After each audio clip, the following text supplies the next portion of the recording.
E na bio de hoje, meu convidado especial, Dr. Estevão Mollica. O Estevão Mollica, né, para quem tem proximidade dele, uma pessoa ímpar que faz muita diferença aqui na nossa cidade, no nosso estado, no Brasil e no mundo, porque você vai saber, através da bio dele, tudo que esse cara faz, e não é pouco, não. Mas, Estevão, nós estamos começando a nossa bio, né, a sua bio, com máscara para marcar um tempo, porque eu fico imaginando. Imagina alguém assistir esse vídeo daqui 50 anos, daqui 100 anos. Nós não vamos mais estar aqui. Mas nós estamos marcando um tempo, né, na linha do tempo da tua vida, da minha vida e das pessoas que estão em nossa volta. A gente está marcando um tempo, que é a época que foi da pandemia, que acho que vai mudar o mundo. Eles lá vão saber se mudou ou não, né? Nós também vamos saber em breve.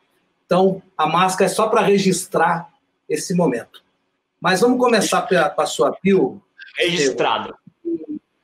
Registrado. E vamos saber, né, através da sua definição, quem que é o Estevão Mollica? Estevão Mollica, hoje ele é o mineiro mais sul-mato-grossense que existe. Eu sou um ser em construção, Zé. Eu acho que a minha vida, depois de... acho que uns 15 anos para cá, depois que eu me tornei espírita, eu me tornei um cara melhor do que que eu achava que eu era, né? Então, assim, eu acordo todas as manhãs tentando ser um pouco melhor, tentando ser um ser melhor. Então, eu sou um ser em construção. Então, essa é a síntese do Estevão Mollica por ele mesmo. Mas vamos saber da onde que originou tudo isso. Da onde que você é e como é que foi formada a sua família? Irmãs, pais? Conta a origem disso. Cara, é uma história longa.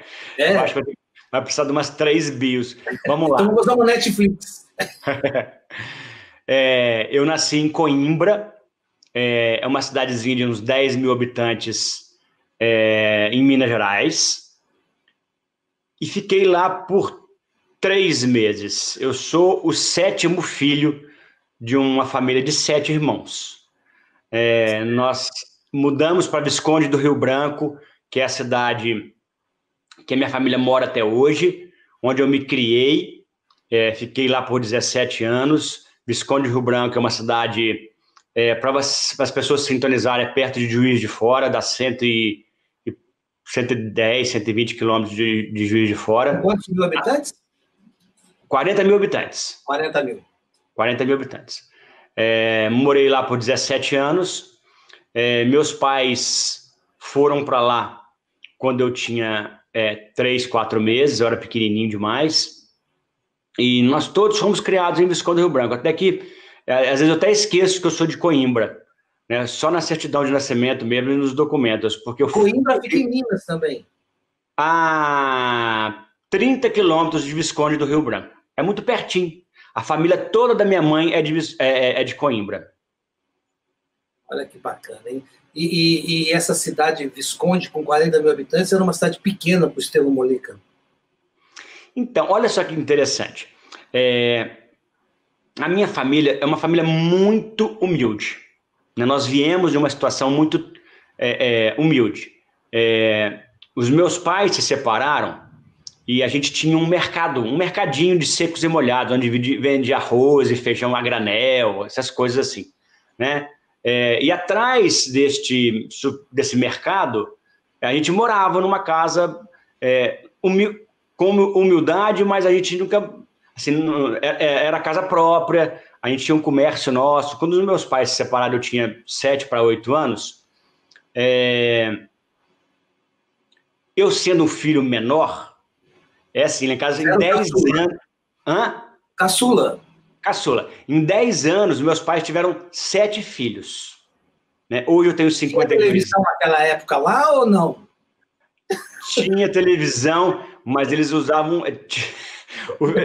Era filme pornográfico, eles usavam... Incentivava. Não tinha televisão. Então, é muito interessante. Hoje eu tenho 52 anos, o meu irmão mais velho, que também é homem, tem 62, e entre nós dois, 5 mulheres. Em 10 anos, tiveram 7 filhos. Meus pais tiveram 7 filhos. Então, quando meus pais se separaram, nós ficamos ali com aquele mercadinho, e minha mãe nos incentivando a estudar. Todo mundo conseguiu fazer faculdade, e um irmão ajudava o outro a se formar, né? O meu irmão mais velho ficou na retaguarda como pai da família, assim, né? Ele era jovenzinho de 17, 18 anos, mas ele ficou firme em casa. Ele foi o único que não saiu de Visconde do Rio Branco para estudar. Estudou lá. E quando eu fui crescendo, eu sempre era irmão de alguém e filho da dona Nilce, né? Por ser o filho menor, o caçula. Era muito mimado ou não? Muito mimado. Muito mimado. Você imagina, 5 irmãs na minha frente ali, bajulando o irmãozinho pequenininho, né? Então, assim, até hoje eu sou muito mimado. Até hoje. É incrível. É incrível e é uma delícia. É verdade, porque eu venho de uma casa que minha mãe teve 7 irmãs e eu convivi nessa casa e eu era também caçula e era muito mimado, maravilhoso. Agora, uma pergunta, a separação dos seus pais impactou você, não? Você lembra disso? Então, eu acho que impactou. Sabe por que eu acho que impactou? Porque eu não lembro de nada junto com meu pai antes de 7 anos de idade. Eu tenho lembranças do meu pai depois que ele saiu de casa. Eu não tenho lembranças do meu pai antes. Então, eu acho que impactou sim, mesmo... hoje eu tenho certeza absoluta que foi a melhor coisa do mundo, foi a separação dos meus pais. Porque eu acho que se a gente tivesse ficado junto, a família toda, a gente não estaria onde a gente está hoje. Sofrer mais, né? A gente ia sofrer mais. O meu pai é um cara muito do bem, mas ele é instável, sabe? Ele é muito instável. Ele sempre foi muito instável. Muito empreendedor, mas muito instável. Então, assim, e minha mãe é muito pé no chão. Minha mãe é uma mineira... Quando você fala instável, estável em quê? Em querer fazer um monte de coisa ao mesmo tempo? Estável nas relações? Ele era instável nas relações, mas ele era instável, assim... Ele sabia ganhar muito dinheiro, ele sabia ganhar dinheiro, mas ele sabia perder com mais facilidade. Sabe como é que é isso? Entendi. Mas ele deveria ser um cara, já que ele era instável nas relações, eu vou chutar uma coisa aqui que eu tenho no meu pensamento, ele deveria ser um cara sedutor, um cara querido. Acho que as pessoas... Muito querido, muito sedutor, muito querido. E... do mesmo jeito que ele ganhava dinheiro com facilidade, ele perdia. Ele ganhava muito e perdia na mesma forma. Nunca foi de ter dívida. E dessa sua... como é que eu posso falar? Da sua... tem um nome, caramba, esqueci. Da sua referência paterna. O que você traz hoje para a sua vida atual que você faz, que você acha legal e que você não faria? Você traz alguma coisa? Olha que interessante. Depois que eu me tornei espírita, né, eu tento tirar coisas boas de coisas bem ruins que aconteceram na minha vida, né? Então, assim, é um grande aprendizado para mim a convivência e a falta de convivência com meu pai ao mesmo tempo, né? Hoje eu tento ser o cara mais presente, mesmo trabalhando muito, na vida do meu filho, porque eu lembro, eu sofri muito depois que meu pai saiu de casa. Meu pai saiu de casa e ele constituiu uma outra família. Eu tenho 2 irmãs gêmeas desse segundo relacionamento do meu pai, né? E assim, eu ia no supermercado dele, que ele morava também muito próximo de Visconde do Rio Branco. Ele morava numa cidade chamada Tocantins, que é a 40 quilômetros de Visconde do Rio Branco. Às vezes eu ia, pequeno, levar um cartão do dia, ou mandava um cartão do Dia dos Pais para ele. Sabe aquelas coisas de escola, né? E aí, quando eu ia presencialmente lá, eu abri a gaveta dele, aquele cartão que eu tinha mandado para ele estava fechado ainda. Sabe? Depois de meses, né? Então, assim, ele era um pai comigo muito ausente, né? Os meus irmãos que pegaram ele dentro de casa, conviveram mais tempo com ele, falavam que ele era muito bacana quando estava conosco em casa. Quando estava junto. Então, hoje você é um pai muito presente. Eu sou um pai muito presente. Eu sou um pai muito presente. Muito presente. E uma outra coisa que eu aprendi com isto é ser uma pessoa mais estável, né? Não gastar mais do que eu ganho, ter uma... Ser mais fiel. Oi? Ser mais fiel.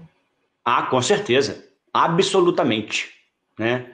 Eu tenho um casamento monogâmico há 25 anos, eu sou muito feliz com isso. E não só no casamento, não. Fiel nas relações também, né? De amizade, de negócios. Não, porque eu já passei eu já pensei na parte de casamento, porque sim. Realmente meu pai não era... O meu pai não era nada fiel. E como é que funciona? A ponto da minha mãe nunca mais na vida querer namorar alguém ou ter alguém. Meu Deus! Nunca mais, nunca mais. Mas é uma coisa interessante aqui, que Zé, é que a minha mãe é uma das pessoas mais felizes que eu conheço na vida. Sabe? Ela se realizou em formar os 7 filhos, Cara, minha mãe é aquela galinha choca até hoje, sabe? De ligar quase que diariamente para os 7 filhos, para os 12 netos.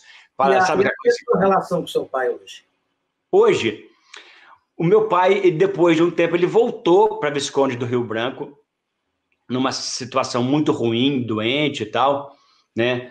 Hoje ele está numa casa com uma cuidadora, né? Que os filhos cuidam dele, né? Que os filhos patrocinam isto, né? E meu pai com 80, acho que 86, se eu não me engano, falam que é Alzheimer, mas eu acho que é demência, né? Meu pai repete muitas coisas, ele lembra da gente só quando eu era pequeno, sabe? E ele é muito engraçado, né? A relação minha com ele é uma relação imatura hoje, sabe? É uma relação, acho que de pai, né, para filho que ele se tornou, né? Às vezes eu levo mais presente do que ele quando era seu pai ausente.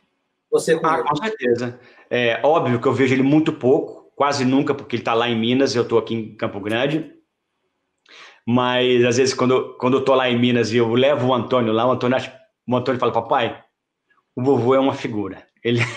Porque, assim, sabe, ele ficou muito criança, sabe? Ele ficou criança. Não sei, a demência... Desculpa te cortar. Termina de falar que eu queria falar do vinho. Pode falar. Vamos brindar? Vamos brindar, né? Agradecer a Yara. Só minha filhada. A relação de amizade com a Yara é muito boa. Eu também tenho há mais de 20 anos. E a Gran Cru aqui, ó, nos ofertou aqui para bater esse papo maravilhoso. Um bom vinho. Yara, Renan, obrigado. Amo vocês. Beijo para os dois. A nossa amizade não é de 20 anos, mas é muito intensa, né? Então, eu sou padrinho, eu e o Adriano somos padrinhos de casamento deles, e é muito bacana esse nosso amor. Com certeza. Beijão para a Yara aí, ó. Um abraço para o Renan. Meu jovem, me mandou um cartão lindo com vinho. É verdade, olha aqui, ó. Vou guardar. Eu vou guardar aqui, também. Ó. Lindo, lindo, lindo, lindo, lindo. Fofa. Eu gostei. Fofa. O vinho tá delicioso, mas o cartão... Tá lindo, tá maravilhoso. Com certeza. Estevão, como é que foi sua adolescência? Minha adolescência foi uma adolescência de trabalho. de trabalho. Nós, em casa, a gente sempre se ajudou. Nunca tivemos empregada doméstica. Então, assim, um ajudava o outro, né? A gente arrumava a casa, limpava quintal. Eu trabalhava no mercado. Depois, a gente tinha à noite, a gente tinha, depois de um tempo, tínhamos um barzinho. E eu ajudava no barzinho à noite, eu limpava o barzinho de dia. Eu estudava num conservatório de música também, numa escola estadual, nunca estudei em escola particular. Na minha cidade nem tinha isso. E eu trabalhava muito. Trabalhei desde os meus 13, 14 anos. Minha primeira profissão foi professor de datilografia. Então você lembra do ASDFG? Óbvio, claro. Eu era fascinado para colocar um aparelho ortodôntico nos dentes. Eu tinha arcada muito, meus dentes eram para frente, vamos dizer assim, né? Pode botar aí o Invisalign, Invisalign, como é que chama? Invisalign? Nem sonhava com Invisalign. E aí eu queria trabalhar, então eu fui fazer aula de datilografia para ver se eu conseguia um emprego.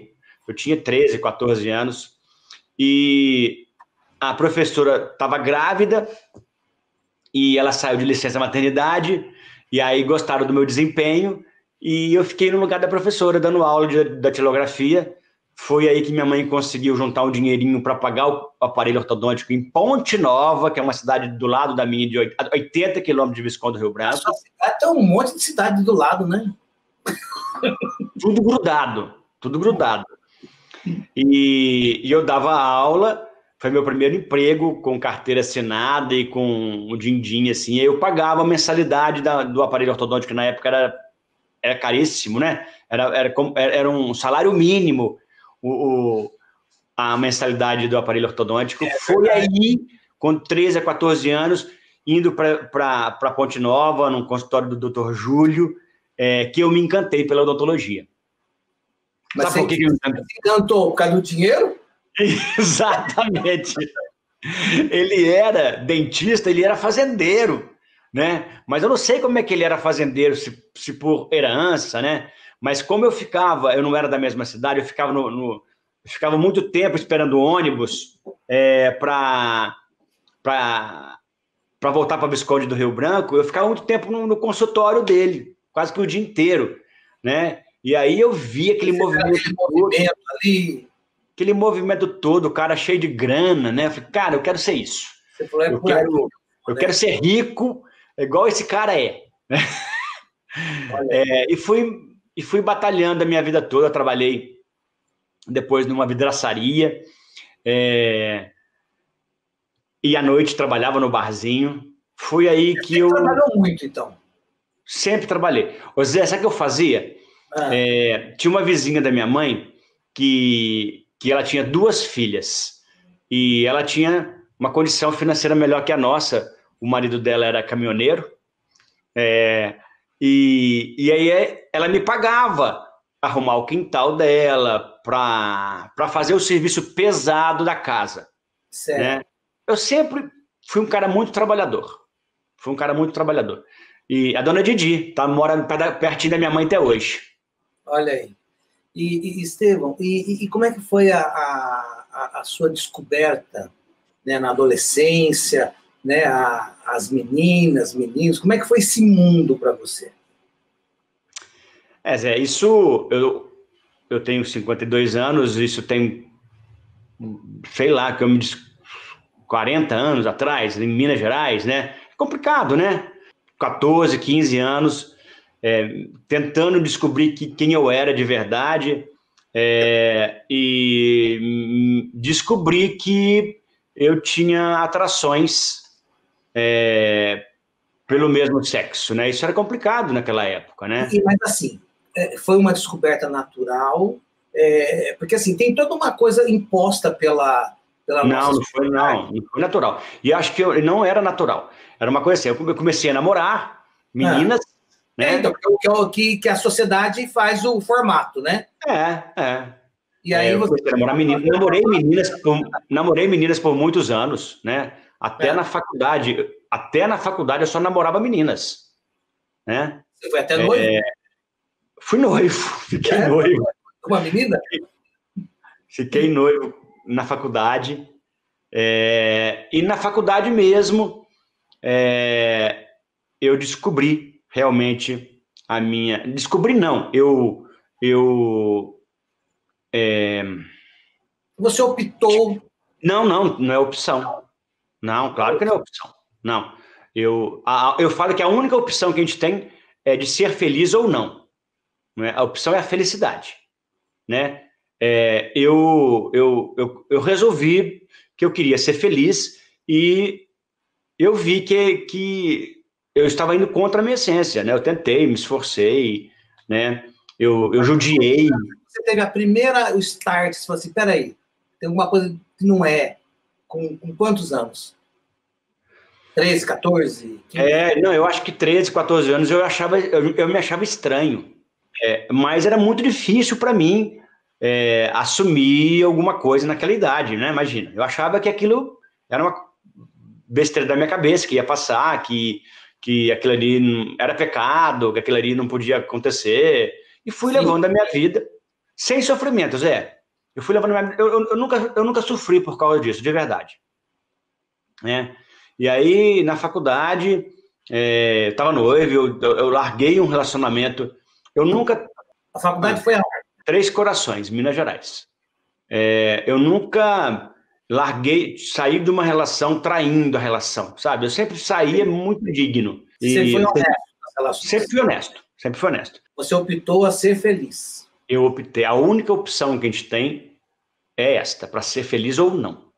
Né? Porque assim, se você falasse, Estevão, se você tivesse se fosse fácil você optar, né? Se fosse uma opção, você optaria, né, por viver essa vida que você viveu, que hoje é uma vida super feliz, super tranquila, mas que não, porque o mundo não está preparado, o Brasil não está preparado ainda para isso, a gente está vendo isso agora, né?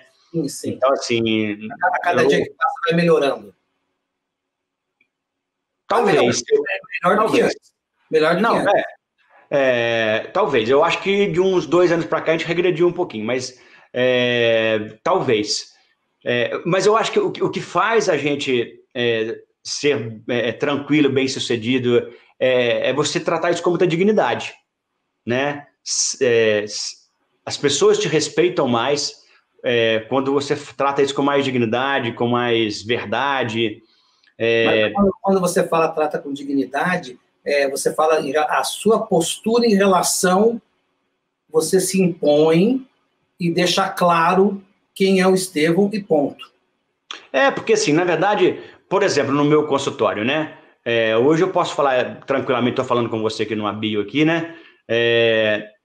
Eu nunca viro para o meu cliente eu não preciso me declarar. Mas qualquer pessoa também não se declara, eu sou casado... Sim, mas toda vez que alguém me pergunta, Estevão, como é que chama a sua esposa, por exemplo? Tem pessoas ainda que falam, né? Não tenho esposa, né? Eu tenho eu nem falo marido, uma coisa para mim é estranho, né? Eu sou casado no papel e tudo, e a gente fala, meu companheiro, é o termo que a gente usava. Eu tenho até uma amiga que fica brava comigo por causa disso. Ela, cara, é o seu marido, é o seu... vocês estão juntos há 25 anos, né? Oi. Deixa eu te falar. É que eu não quero ficar só nesse assunto, você tem muita história para contar. Tem África, tem o Pantanal, tem muita coisa. Mas, assim, para a gente caminhar para o meio desse assunto, para o final, eu queria que você viesse um pouquinho, botasse o seu computador um pouquinho mais para cá, que você está ficando muito para lá. Aí, legal. Eu quero saber o seguinte. Se você, com de 14 anos que você teve essa percepção, como é que foi você trabalhar a sua cabeça para você poder viver onde você vivia e, tipo assim, você sofreu preconceito? Você sofreu traumas com isso? Não. Nenhum preconceito, nada, nenhum trauma, porque assim, eu sempre fui muito tranquilo. Às vezes, inclusive quando eu contei para minha família, né, para os meus irmãos, né, eu contei quando eu estava com o Adriano, né, quando eu conheci o Adriano. Há quanto tempo? 26, vai fazer 26 anos, 25 anos. Esse ano faz 26. Os meus irmãos se espantaram, não acreditavam. Não, porque assim, tanto que eu levei a minha vida tão tranquila em relação a isto, né, que os meus irmãos não acreditavam, né, mas também não se opuseram, né, acharam que eu estava meio assim, que era uma coisa estranha para mim, mas não se opuseram, e tanto é que o Adriano, para minha família, para minha mãe, desde o início, a minha mãe trata o Adriano como filho, né? A relação dos dois é uma relação linda, linda, linda, linda. E como é a minha com a minha sogra, com a mãe do Adriano. E hoje, então, você tem um relacionamento há 26 anos, tem um filho maravilhoso. Me fala como é que foi essa adoção, né? O porquê da adoção e como é que o seu filho vê essa relação e como é que eles, no colégio, né? Como é que vocês prepararam o Antônio para a vida? A gente tinha 11 anos de casado, eu e o Drico. Eu queria ser pai a qualquer custo, né? O Adriano tinha uma resistência um pouquinho maior em relação a isso. E a gente trabalhava já, fazia trabalho assistencial no asilo, em asilos. E eu mudei o foco. Falei para o Drico para a gente ir para abrigos de criança. Já com segundas intenções. E ele se apaixonou também quando ele viu as criancinhas lá. E nós entramos numa fila de adoção, uma situação super legal. Fomos o primeiro casal homoafetivo a ter uma criança reconhecida e adotada por um casal. Já tinha, no Brasil, já tinha 2 meninas, já tinha um casal de meninas, né? E nós fomos o primeiro. E foi muito bacana, porque o Antônio tinha 11 meses, quase um aninho. Hoje ele está com quantos anos? O Antônio faz 15 agora, mês que vem. Mas ele tá um baita do homem, né? 1,85 m, tá lindo, educado. Então, a nossa relação com o Antônio foi muito tranquila em relação à sexualidade nossa, porque assim, ele sempre viu desde pequenininho que tinha 2 pais, que eram 2 homens que moravam com ele, né? E o Antônio, assim, ele não veio traumatizado, ele não foi dado por adoção pela mãe. A mãe morreu quando ele tinha 6 meses, né? E não tinha família, e nós fomos um casal privilegiado, que estava na fila de espera há 11 meses, e encontramos com o gurizinho lá que era o nosso filho que Deus mandou pra gente, né? Então, assim, desde o início, quando é que você contou para o Antônio? Não teve isso, né? E o Antônio, uma coisa muito interessante, o Antônio é terapeutizado desde 2 anos de idade. Eu imagino. Ele sempre teve terapeutas, né? E a gente sempre conduziu isso com uma forma muito tranquila. Mas nem um dia ele chegou da escola assim, pai, falaram alguma coisa, ou não sei o que lá. Já aconteceu sim. Mas ele tira de letra em relação a isso. Sabe? Ele tira de letra. Super de letra. Ele nunca brigou por causa disso, né? E, na verdade, é engraçado. Uma das poucas vezes que aconteceu isso, né? O amiguinho dele falou, desculpa, Antônio, desculpa, mas é porque meu pai falou isto, né? Então, assim, é sempre os adultos, né? A nossa geração, que é uma geração meio que doente em relação a isso, né? A geração do Antônio já não tem muito disso mais. Então, assim, é uma coisa muito tranquila, sabe? De verdade, é uma coisa muito tranquila. Não tem sofrimento. Se tem sofrimento para ele, ele guarda muito bem guardado e não demonstra, né? Ele fala com muita facilidade dos 2 pais, ele fala que é a família que ele queria ter tido, sabe? Então, assim, é muito gostoso. E aí Deus, para coroar tudo isso, nos deu um menino lindo, que não foi escolhido, né? Óbvio. Sim. Nós não escolhemos. Eu lembro que você me contou uma vez de uma frase assim, pai, como eu tenho sorte, né, de vocês serem os meus pais.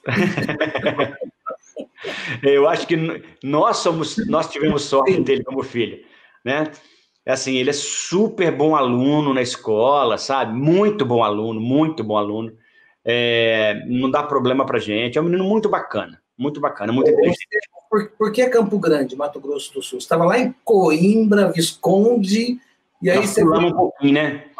Você veio parar em Campo Grande, Mato Grosso. Não, eu fui parar em Coxim, Zé. Eu fui parar em Coxim. Barbaridade. Nós fomos, eu, Fred e o Luciano, que eram 3 amigos de faculdade. Nós fomos para Tocantins.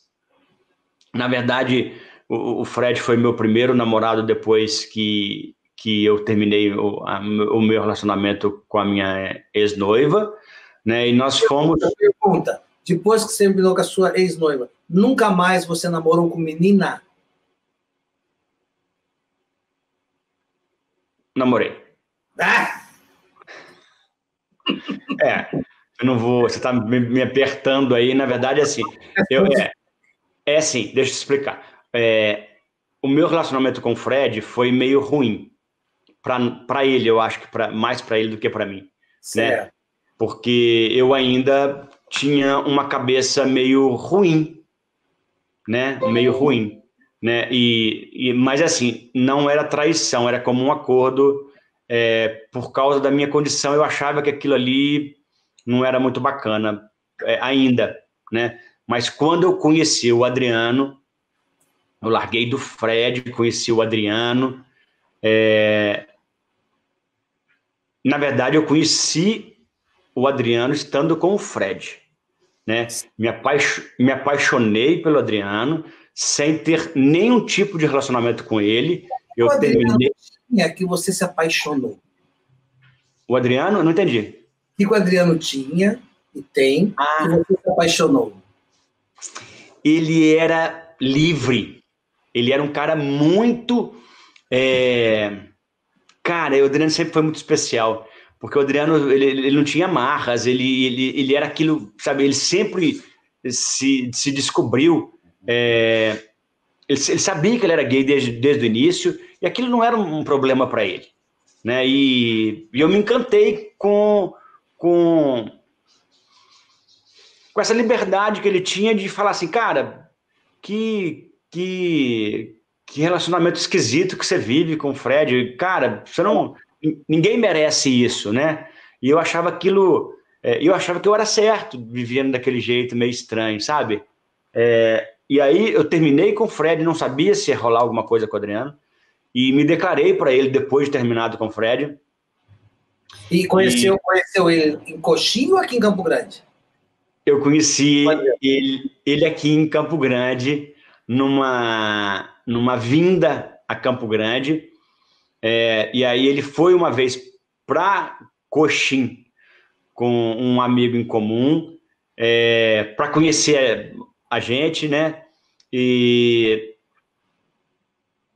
numa terceira vez que eu o vi, eu descobri que eu não podia mais viver com o Fred, porque eu tinha perdido... Você tinha encontrado o seu amor, sua paixão. Eu realmente tinha encontrado a pessoa que eu queria viver pro resto da minha vida, e mesmo ele não sabendo disso, mesmo eu não tendo falado isso para ele, né? Eu só falei depois que eu terminei com o Fred. Mas é óbvio, né? A gente se olhava, tinha um encantamento, né? Tinha uma química? Tinha. Química, não sei se química, porque eu acho que química tem que pegar, né? Eu acho que o encantamento é no olhar mesmo. E aí, quando eu liguei para ele lá de Coxim, de um orelhão, acho que não tinha celular na época, falei, cara, ó, terminei meu relacionamento, terminei porque eu tô apaixonado por você e tal. E ele falou, Estevam, vem para cá pra gente se conhecer. Isso foi dia 5 de novembro, que a gente se conheceu. Dia 14 de dezembro, a gente estava praticamente morando juntos. Olha aí. Eu mudei de Coxim para cá, com uma mão na frente e outra atrás. porque eu tinha já 3 anos de coxim e eu tinha clientela lá, e eu resolvi investir no meu grande amor. Maravilha. Você está falando isso aí, eu estou lembrando, eu conheci a Suzy, 3 meses depois estava morando com ela, moramos 1 ano junto, estamos 30 anos casados. E o tempo passa. Às vezes as pessoas me perguntam assim, você acha que vale a pena a gente conhecer a pessoa e casar logo? Eu juntei, casei com 1 mês que eu estava... Sim. Eu tinha conhecido a pessoa, né? Quanto então, é que dá certo? Uma coisa que eu não tinha feito antes, até então, eu não tinha contado para ninguém da minha família, da minha sexualidade, né? Dia 14 de dezembro a gente estava junto, dia 20 de dezembro eu fui para Minas e contei para a família que eu tinha arrumado uma pessoa que eu queria viver pro resto da minha vida. Bem essa história mesmo, e bem um conto de fadas, né? Eu, Adriano, a pessoa... Surge o estúdio oral, não?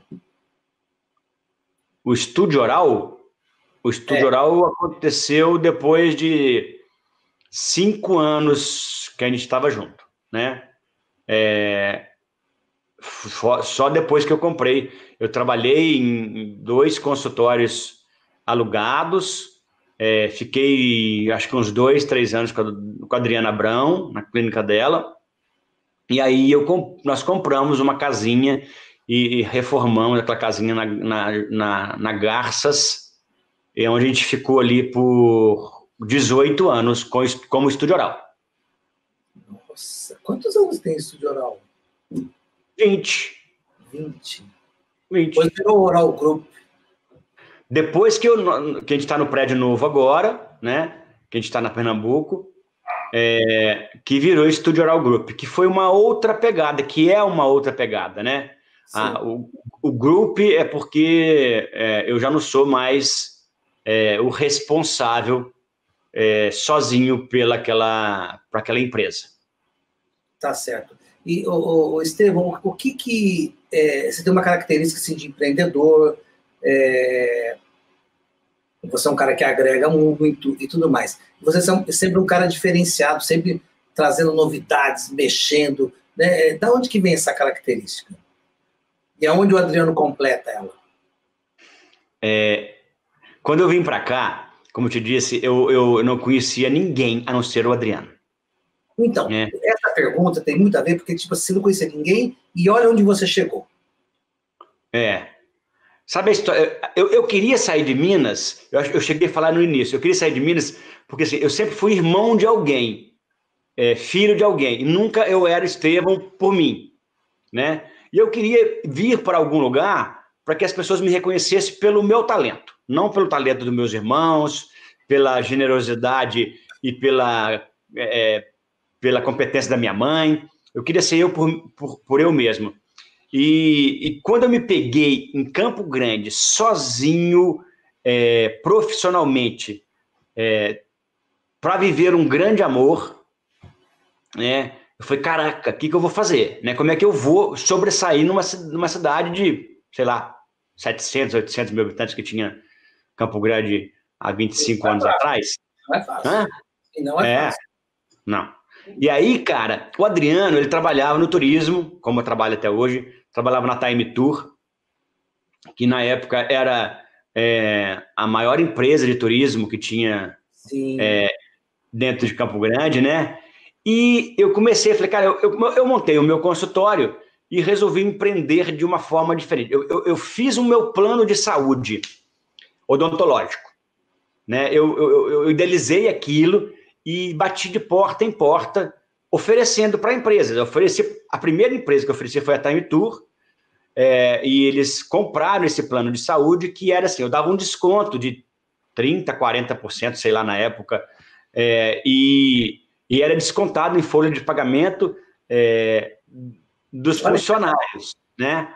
Era assim, o funcionário recebia no 5º dia útil, eu recebia no 10º dia útil. Eu recebia da empresa. Aquilo foi bacana, aí eu fiz aquilo com o cara do posto, eu fiz com aquele cara da padaria, eu fiz aquilo com a E foi crescendo. Foi crescendo. Foi crescendo, né? E eu fui empreendendo exatamente assim. Eu tinha, sei lá, uns 40, 50 pequenas empresas de comercial que eram clientes meu através desse plano de saúde que eu tinha feito, né? Uma boa estratégia. Para mim foi maravilhoso. Para mim foi maravilhoso. E aí eu falava assim, cara, eu preciso ser diferente numa cidade grande onde tem muitos profissionais bons. Não basta você ser bom naquilo que você faz. Você tem que ser diferente. E eu sempre fui muito marqueteiro, Zé. Isso eu sei. Eu sempre quis ter um consultório muito bacana, eu quis sempre proporcionar uma coisa bacana para o cliente. Eu lembro quando eu fiz um cardápio musical, isso há 20 anos atrás, né? Você sabe disso. A gente quer ouvir lá na hora. Você sabe disso, você me acompanhou muito, muito isso, né? Então, assim, a gente tinha um armário com 3.000 DVDs de música, né? E o cliente escolhia no cardápio musical o que queria ouvir, né? Então, assim, eu sempre tentei encantar o cliente para que... Eu sempre falava que a dificuldade que eu ia ter é de trazer o cliente até a porta do meu consultório. Depois que o cliente estivesse dentro do meu consultório, ele ia ter dificuldade de sair, porque assim, eu sei, talvez por causa do meu pai ser comerciante, da minha mãe ser comerciante, do meu irmão... É um mix de muita coisa, né? Os meus clientes, eu acabo sendo muito amigo dos meus clientes. Eu sou um cara sem modéstia nenhuma, assim, eu sou muito honesto com os meus clientes, do que eu posso, do que eu não posso. Não tenho vergonha nenhuma de falar, isso eu não sei, eu não vou conseguir fazer do jeito que você quer, se não for desse jeito eu não faço, porque não vai ficar legal. Então, assim, eu sempre fui muito honesto. E mesmo perdendo clientes, todo mundo, a gente não agrada 100%, eu nem quero agradar 100%. Ganha, perde, é a vida. Eu tenho clientes de 28 anos de odontologia que eu faço esse ano, 28 anos de odontologia. Eu tenho cliente de Coxim, que vem de Coxim para cá. Muitos clientes daquela época. Isso faz com que eu me sinta, isso me renova a cada dia, né? E eu sempre quis dar uma cara diferente para o Estúdio Oral, depois do Estúdio Oral Group, para que os clientes se sentissem acolhidos. E nessa nova configuração que você fez da Estúdio Oral, o que a gente encontra lá, né? Que eu sei que eu vou lá, tem bolinho, tem aguinha, tem chazinho, café e todos os serviços, né, odontológicos, mas o que tem de bom lá? Me conta aí para quem não sabe. Então, na verdade, assim, o que mudou do Estúdio Oral para o Estúdio Oral Group? No Estúdio Oral eu era dono, sozinho, e os dentistas eram meus colaboradores, mas eu pagava comissionamento para esses dentistas, né? Então eu ficava com toda a responsabilidade do trabalho odontológico. Se o dentista fosse embora, a responsabilidade era minha, né? E eu sentia que, assim, por eu ser dono daquilo, eu me empenhava sozinho para divulgar, para estar em rede social, porque eu era dono daquele negócio. Né? O custo era pesado em todos os sentidos. Exatamente isso. E aí, o Estúdio Oral Group, ele veio com uma proposta diferente, né? Nós somos parceiros, cada dentista que está lá só faz a sua área específica, né? Eu trabalho com estética, o André Martins faz ortodontia, o Gustavo Egami faz implante, o Pedro Sena faz endodontia. Então, assim, cada um trabalha especificamente na sua área, né? E nós todos somos donos daquela instituição, daquela empresa. Né? Então, a parceria que eu tenho hoje é muito bacana, porque todo mundo se sente dono do Estúdio Oral. Sim. Né? E todos empenham do mesmo jeito para levar a estrutura. E todo mundo assim. As pessoas, hoje, nós fazemos reunião semanal com toda a equipe, às segundas-feiras, com todos os colaboradores, dentistas, funcionários, todos os colaboradores, né? Antes, se eu marcasse uma reunião, era só eu com os colaboradores, os dentistas não iam, né? Hoje, toda a equipe faz questão de estar junto. Interesse. Fora a reunião semanal que a gente faz com os dentistas para a gente trabalhar e a gente discutir os planos, os tratamentos odontológicos de cada cliente. Maravilha. Então, nós temos uma estrutura bem bacana, voltada agora muito especificamente para uma odontologia especializada. É isso aí. Agora vamos falar um pouquinho dessa parte sua de cuidar das pessoas. Não cuidar das pessoas na parte odontológica, mas cuidar da autoestima das pessoas mais vulneráveis, né? Vamos falar do... É o CIP ou é o ONG que você tem? É um instituto. É um instituto. Então não é nenhum dos dois. Nenhum dos dois.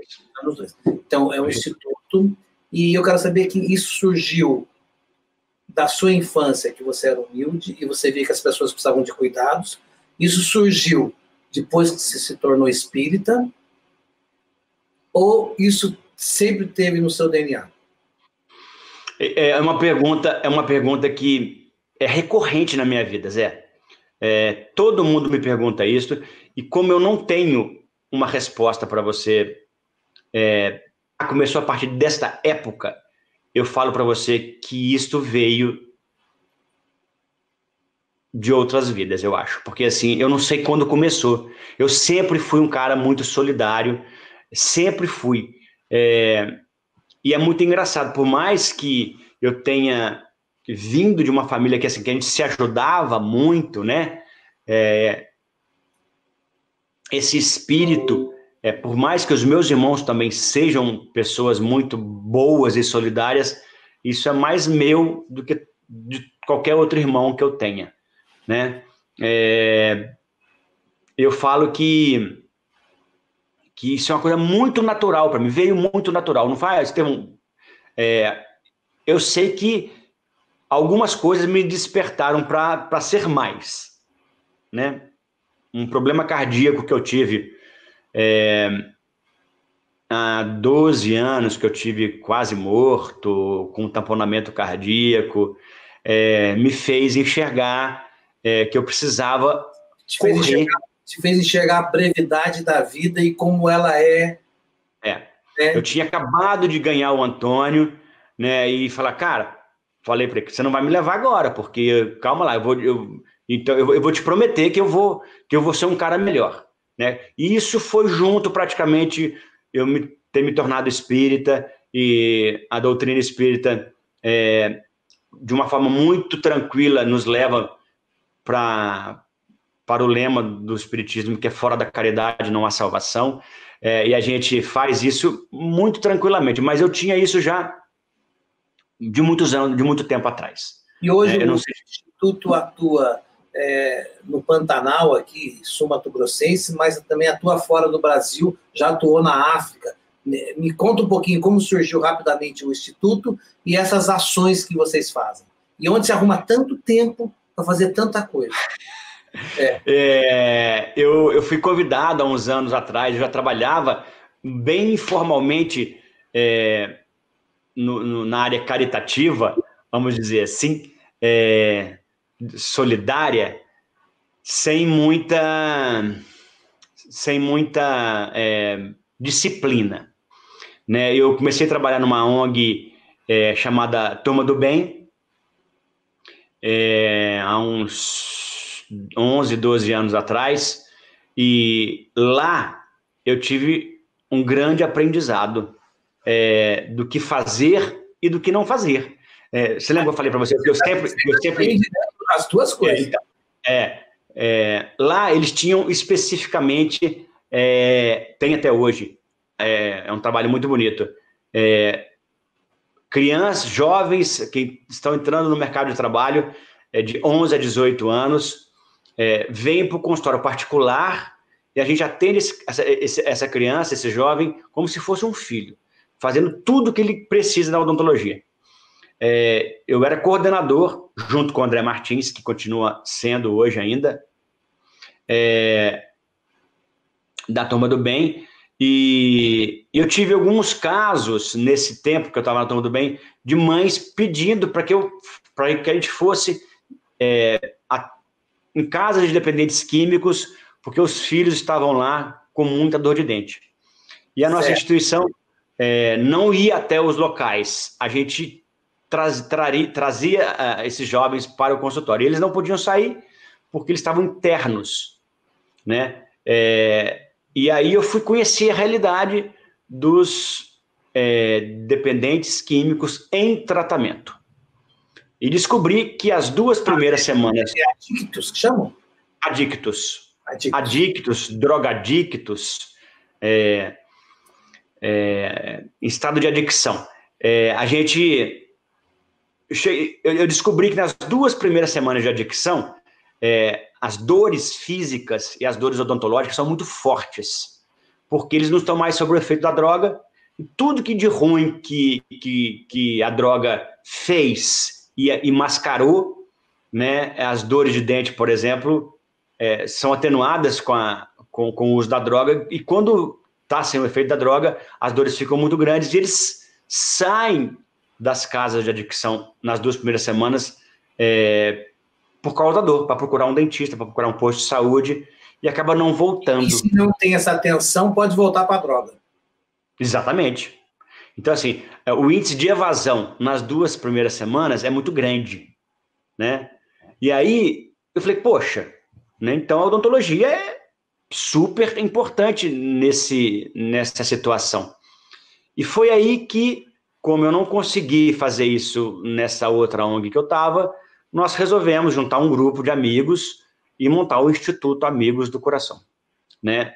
Instituto, porque a gente não queria ser ONG, não dava para ser OCIP ainda, Amigos do Coração, porque éramos 12 amigos, né, que nos muito, e de várias áreas específicas, não só da odontologia, e foi assim que começou o Instituto Amigos do Coração. Esse nome, Instituto Amigos do Coração, tem a ver com o seu coraçãozinho aqui, que você teve um negocinho no coração, não? Não tem nada a ver com o órgão. Tem a ver com sentimento. Calhou na verdade, quem deu esse nome nem fui eu, foi o Adriano.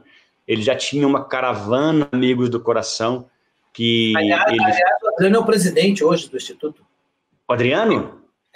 Não. É o presidente, não? Não é mais? Eu sou o presidente. O Adriano era o vice-presidente. O vice-presidente, ok. Ele era, mas ele pediu afastamento, porque o Adriano é pré-candidato para vereador, né? Que maravilha.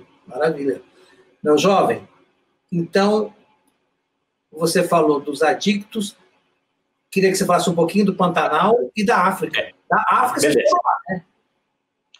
Aí nós ficamos, o Instituto Amigos do Coração começou em Campo Grande trabalhando com adictos, dependentes químicos em tratamento. A gente levava odontologia, medicina, psicologia para clínicas de dependentes químicos. Aí nós recebemos um chamado, junto com a Fraternidade Sem Fronteiras, para a gente ir para Moçambique, na África. E montamos lá um projeto Sorriso Sem Fronteira, do Instituto Amigos do Coração, junto com a Fraternidade. E ficamos lá alguns anos, na parte odontológica apenas. Eu lembro uma vez que eu liguei para você falou, cara, eu tô aqui na África, tem que falar no WhatsApp, porque não pode falar, já era noite lá.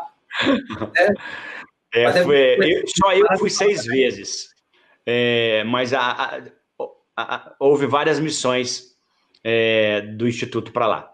E saímos de lá, Zé, porque tinha muito chamado aqui próximo da gente, né? Em situações de pessoas de vulnerabilidade também aqui. E aí nós fomos fazer um trabalho bem bacana para ribeirinhos do Pantanal, né? A gente pegava uma embarcação em Porto Morrinho e íamos até o Paraguai numa aldeia indígena chamada Chamacoco, e fizemos várias expedições para lá também. Aí era uma missão diferente, porque a gente levava 40, 50 pessoas com cestas básicas para cada família, roupas para cada família, lençol, material de cama, mesa e banho, médicos, dentistas, veterinários, biólogos. A gente ensinava a fazer hortas. Foi um projeto muito... Levando dignidade para as pessoas, né? Na verdade, a gente pedia sempre uma contrapartida. A gente nunca fazia... não é caridade, né? A gente sempre tinha... A gente acredita que tem que, além de ensinar, de dar a vara, além de dar o peixe, tem que dar a vara para aprender a pescar. Então, a gente fazia uma contrapartida. A gente fazia uma horta comunitária numa aldeia, numa comunidade, e a gente só voltaria de novo lá se eles mandassem fotos para a gente que a horta estava prosperando. Ah, legal. Isso é muito bom. E aí, infelizmente, com o final de um governo, entrada de outro governo, foi cortado as verbas para as instituições, e o Exército Brasileiro não pode mais ajudar, e a gente só conseguia fazer isso com uma embarcação do Exército, porque é muito caro levar 50 pessoas, 50 profissionais, ria acima, ria abaixo, por 5 dias. E hoje eles estão numa situação que pode estar precisando de ajuda, né? Eles estão precisando de ajuda. Eles estão precisando de muita ajuda. Nós deixamos de ajudar, eles pedem ajuda para a gente sistematicamente, mas só de aluguel de uma embarcação fica R$50 mil. O Instituto é pobre, nós não temos esse dinheiro. E hoje, com tudo que nós estamos passando, fica um pouco complicado, né, nessa parte financeira. Né? Fica muito complicado. Aí nós resolvemos trazer nossa missão para dentro do Mato Grosso do Sul, só em terra, né? A gente hoje trabalha em 2 aldeias indígenas, Ianderu, Marangatu e Vila Campestre, que é em Antônio João, no município de Antônio João, né? São quase 600 famílias, é uma área de retomada, eles não são donos da terra ainda deles, eles foram tirados de lá e foram colocados novamente numa situação que eles não são ainda os donos da terra, né? Tem muito sofrimento, tem muita miséria, é um estado de vulnerabilidade social e miserabilidade social imensa. O que a gente via na África, a gente via aqui dentro do estado, pertinho de Campo Grande. Que bom que vocês têm olhos para isso. Maravilha. Eu podia terminar essa bio chamando o Adriano aí para a gente fazer a foto final aí, não? Com a família? Pode. Ele está por aí? Chama ele, filho. Tá. Não tem problema. Só encaixa aí para a gente fazer a foto final aí, ó. Com o Chico? Olha, tá bonitinho aí, encaixa aí. Agora, a última pergunta para a gente encerrar a bio do Estevão. Aqui. Aí. A última pergunta para encerrar a bio do doutor Estevão Molina. Você se sente uma pessoa completa com os seus amores aí do seu lado, com a sua família?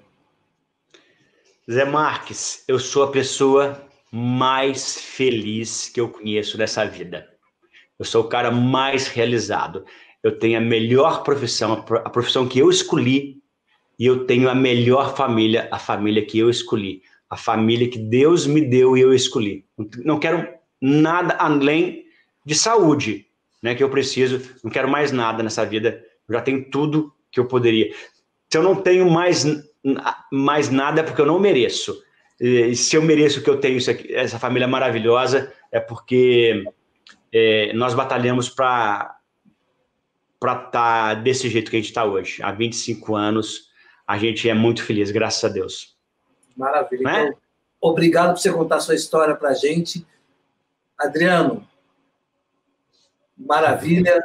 Antônio, parabéns pelos pais que você tem, entendeu? E parabéns pela família. E um beijo para vocês. Obrigado, Zé. Obrigado, Zé. Obrigado.